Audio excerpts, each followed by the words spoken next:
السلام عليكم ورحمة الله وبركاته. اللهم صل وسلم وبارك على سيدنا محمد.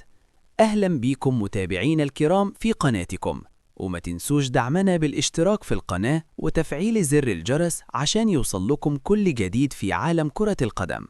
عشاق الكرة الأوروبية على موعد مع قمة نارية في بطولة دوري أبطال أوروبا، حيث يلتقي العملاق الإنجليزي مانشستر سيتي ضد العملاق الإسباني ريال مدريد، وذلك في إياب دور 16 من دوري أبطال أوروبا في مواجهة منتظرة وقوية للغاية.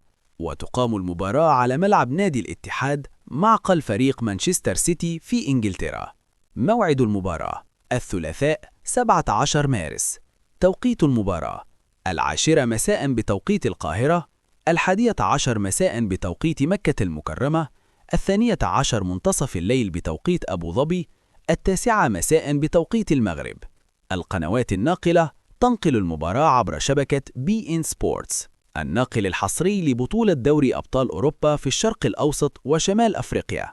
نتيجة مباراة الذهاب: كانت مباراة الذهاب قد انتهت بفوز كبير لصالح ريال مدريد بنتيجة 3 أهداف دون مقابل، ليضع الفريق الملكي قدما في الدور القادم، بينما يسعى مانشستر سيتي لتحقيق ريمونتادا تاريخية على أرضه ووسط جماهيره.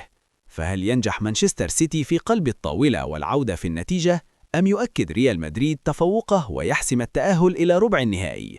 توقعاتكم لنتيجة المباراة اكتبوها لنا في التعليقات. وفي النهاية ما تنسوش دعم القناة بلايك والاشتراك في القناة وتفعيل الجرس علشان يوصل لكم كل جديد عن مواعيد المباريات وأهم الأخبار الرياضية.